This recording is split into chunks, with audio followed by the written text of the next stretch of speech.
Baik, terima kasih. Selamat belajar dari rumah. Kali ini saya akan menyampaikan terkait sistematika penyusunan makalah mahasiswa. Makalah merupakan karya tulis yang memuat pemikiran tentang suatu masalah ataupun topik tertentu yang ditulis secara sistematik dan runtut, dengan disertai analisis yang logis dan objektif.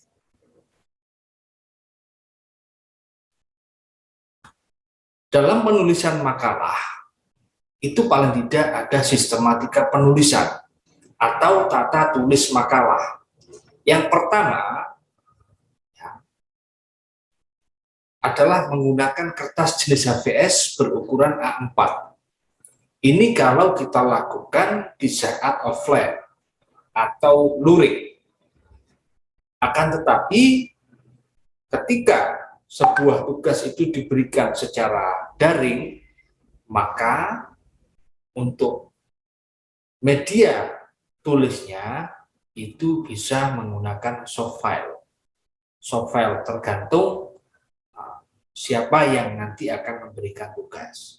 Kemudian dalam sistematika penulisan, itu yang poin 2 adalah margin, ya, atau jarak tepi. Atas 3, kanan 3, kiri 4, bawah 3. Nah, setiap alinea baru dimulai pada jarak 1 cm dengan margin kiri. Setiap alinea baru, jadi sedikit agak menjorok ke dalam, kurang lebih 1 cm, itu teman-teman bisa menggunakan tab, ya. Klik tab, itu langsung masuk ke paragraf baru. Nah, poin 3 itu ada pengetikan. Biasanya, ya, tolong biasakan menulis dimulai dengan Ctrl A, pilih no spasi, ya, karena ketika kita menulis dengan membiasakan Ctrl A, pilih no spasi, ini biasanya kalau kita mengedit spasinya tetap tidak berubah-ubah. Jadi kita tidak ribet lagi untuk menata spasi. Kemudian dalam pengetikan, ya, untuk hurufnya silakan pilih Times New Roman ukuran 12. Ya, spasi 1,5. Bagaimana dengan penulisan judul? Judul silakan ditulis dengan huruf Times New Roman ukurannya 14. Jangan lupa untuk di bold atau ditebal. Ya, spasinya sama 1,5. Nah, selanjutnya penomoran halaman. Pada halaman muka atau sampul nomor halaman dapat dihilangkan. Penomoran dimulai dari halaman kata pengantar sampai dengan daftar lampiran sebelum bab 1. Menggunakan angka Romawi kecil, ya, I, double I, dan seterusnya. Kemudian, mulai dari bab 1 hingga bagian akhir, makalah diberi nomor halaman urut dengan angka Arab atau 1, 2, 3. Semua nomor halaman diketik di bagian bawah dengan posisi di tengah atau center. Jadi silakan untuk halamannya, ya, disetting di tengah. Nah, yang poin 5, perhatikan dalam menulis penomoran. Ya, contoh itu ada poin A, fotosintesis. Ya, itu tema besarnya. Kalau di bawah fotosintesis itu ada subtema, silakan teman-teman menuliskan. Ya, menuliskan huruf 1. Ya, setelah huruf 1, teman-teman bisa menulis subtemanya. Setelah subtema, ya, tekan enter, ya, masuk ke paragraf. Ingat, paragraf masuk menjorok ke dalam 1 cm, teman-teman cukup menekan tab. Ya, setelah itu silakan dilanjutkan mengetik.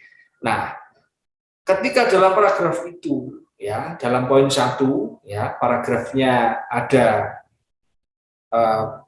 breakdown lagi, ya, teman-teman bisa mengetikkan dengan memasukkan huruf kecil A titik, ya, misalnya nih reaksi, ya, bawahnya ada di breakdown lagi, macam-macamnya apa, misalkan silakan ditulis AB. Kalau setelah AB ini ada lagi, ya diturunkan lagi, silakan teman-teman masukkan nomor 1, kemudian tutup kurung seperti yang ada pada kolom yang kiri, dan seterusnya. Untuk format gambar, ya pemberian nomor atau nama judul, ya dan sumber diletakkan pada bagian bawah dan tengah gambar dengan huruf berukuran 10 dan 1 spasi. Contohnya ada di layar itu, ya. Itu kalau ada gambar 1.1 itu artinya gambar bab 1, ya. Gambar pada bab 1, gambar nomor 1. Kalau bab 1 itu ada 2 gambar, berarti teman-teman bisa mengetik gambar 1.2, berarti gambar pada bab 1 merupakan gambar yang kedua. Format tabel, penomoran tabel juga menuju pada bab, misalnya tabel 1.1. Nah, berarti tabel bab 1, tabel yang ke-1. Ya, seperti itu. Kemudian jenis kutipan. Nah, kutipan langsung, ya. Nah, contoh mengenai penyebab kesulitan siswa dalam mengerjakan soal cerita, Budiono berpendapat. Nah, kita mengutip langsung. Nah, langkah pertama dalam penyelesaian soal cerita adalah menuliskan kalimat matematika. Budiono, ini juga kutipan langsung. Nah, yang dalam kurung ada tahun 2004.231, 2004 itu adalah tahun terbit, ya. Kemudian 31 itu halamannya. Nah, Budiono itu siapa? Penulisnya. Jadi silakan teman-teman kalau ada kutipan langsung tulis namanya, nama pengarang bukunya, kemudian tahun terbit dan halamannya. Nah, kalau kutipan tidak langsung, ya itu seperti di layar kalian, ya contohnya kayak gitu. Jadi kalau lebih dari 4 baris, ya, ada sistematika penulisannya. Jadi setelah ada nama penulis, ya kemudian tahun terbit, halaman, menyatakan titik 2, isinya baru masuk ke dalam. Menyatakan, mengatakan, menyebutkan bahwa titik 2 terus masuk ke dalam. Itu kalau lebih dari 4 baris. Nah, kutipan tidak langsung, contoh ya, pembelajaran yang terprogram dan dirancang dengan baik tentu dapat meningkatkan hasil belajar peserta didik. Berkaitan dengan pengertian hasil belajar, Sudiarto memberikan batasan sebagai tingkat penguasaan yang dicapai oleh pelajar setelah mengikuti program pembelajaran. Nah, ini kutipan tidak langsung. Kutipan dari sumber sekunder, ya, menurut Buck Institute for Education, nah, bisa, contohnya seperti di layar kalian, ya, sistematika penulisannya kayak itu, ya. Jadi setelah kota terbit, kemudian tahun terbit dan halaman. Oke. Nah, struktur makalah, ya, struktur makalah. Silakan dilihat, ada halaman muka atau cover, kemudian kata pengantar, setelah kata pengantar daftar isi, setelah daftar isi daftar tabel jika ada, daftar gambar jika ada, daftar lampiran jika ada. Kemudian bab 1 pendahuluan. Kalau nggak ada bagaimana Pak? Daftar tabel gambar dan lampirannya, ya nggak usah tulis, berarti langsung kata pengantar, daftar isi, langsung bab 1.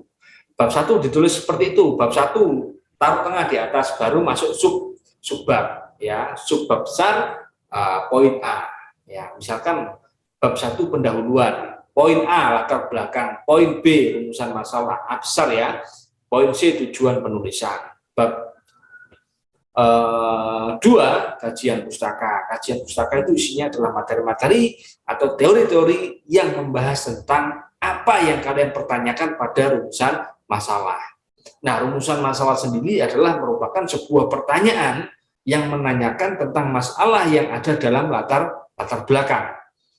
Nah, kemudian bab 3 penutup dan terakhir daftar pustaka. Nah, penutup ini isinya kesimpulan dan saran. Ya, kesimpulan itu kalau tujuan penulisan itu ada 2, berarti kesimpulannya juga ada 2. Ingat kawan-kawan, tujuan penulisan itu menjawab dari rumusan masalah atau jumlahnya sesuai dengan rumusan masalah. Misal nih, kalau dalam rumusan masalah itu menanyakan tentang apa arti kehidupan sosial. Ya, maka tujuan penulisan itu untuk mengetahui apa arti tujuan kehidupan sosial, seperti itu. Itu kalau satu. Kalau dua, ya berarti tujuannya dua. Rumusan masalah yang kedua misalkan apa kesimpulan dari kehidupan sosial. Nah, tujuan penulisan yang nomor dua, ya sejalan dengan rumusan masalah yang kedua, yaitu mengetahui kesimpulan dari kehidupan sosial, seperti itu. Nah, ini contoh covernya kayak ini. Silakan, semua huruf pada halaman sampul dicetak dengan huruf kapital, dengan huruf antara 12 sampai 16. Tadi saya katakan ada 14, ya nggak apa-apa. Ya, kisarannya antara 12 sampai 16. Komposisi huruf dan tata letak masing-masing unsur diatur secara simetris, rapi, dan serasi. Ya, kemudian latar belakang ini silakan kalian pelajari ya. Latar belakang itu mengumpulkan kesenjangan yang ada di antara kondisi yang diharapkan dan kondisi nyata. Ya, jadi latar belakang itu adalah kesenjangan, isinya kesenjangan yang ada antara kondisi yang diharapkan dengan kondisi nyata. Kondisi yang diharapkan seperti ini, kondisi nyatanya kayak gini. Nah, itu ya. Terus rumusan masalah tadi saya sudah terangkan. Tujuan penulisan ya mengungkapkan sasaran yang ingin dicapai yang ada dalam rumusan masalah tadi sudah saya jelaskan. Ya, ini penutup berisi kesimpulan yang ditujukan untuk menjawab rumusan masalah dan tujuan penulisan. Ya, terus penarikan kesimpulan hendaknya menggunakan bahasa sendiri tanpa menyalin langsung dari isi makalah. Gunakan bahasa tersendiri, ya, bahasa ringkasan, bahasa simpulan yang kalian tulis sendiri. Jangan di copy paste dari materi atau tulisan-tulisan yang sudah kalian tulis di bab pembahasan ataupun di latar belakang.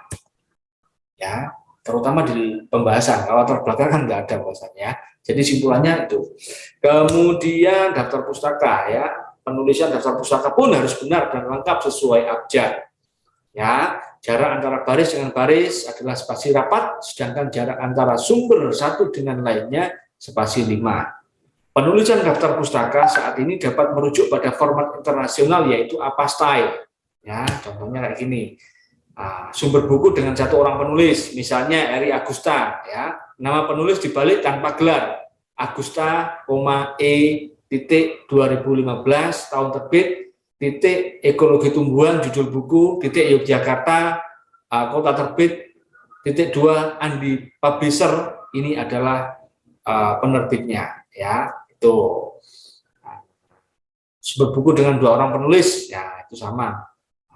Jadi ini harus benar ya susunannya. Untuk jurnal itu contohnya seperti itu. Silakan teman-teman bisa menyusun sendiri nanti ya, setelah dipresentasikan teman-teman nanti kita review sama-sama. Kemudian untuk jurnal yang diakses dari internet, ini yang penting ya. Biasanya teman-teman kebanyakan ngambil dari internet. Silakan itu ditulis ya, dari websitenya apa, alamat blogspotnya apa, diakses pada tanggal berapa, silakan ditulis secara detail dan lengkap. Terima kasih, mudah-mudahan bermanfaat dan bisa menjadi bekal teman-teman untuk mengerjakan tugas-tugas terutama makalah. Mudah-mudahan sedikit sharing tentang bagaimana cara menulis makalah dan bagaimana caranya menyusun makalah, ya, termasuk sistematika penulisan, urut-urutannya sudah ada di slide tadi. Silakan dipelajari, mudah-mudahan bermanfaat untuk kita semua. Sukses selalu buat kalian. Berawal dari semangat yang kecil menuju semangat yang besar, ya, karena kita tidak bisa secara instan menjadi besar. Semuanya berproses, berubah itu beresiko, jauh beresiko kalau kita tidak berubah. Selamat belajar dari rumah, tetap jaga kesehatan, salam sejahtera untuk kita semua. Assalamualaikum warahmatullahi wabarakatuh.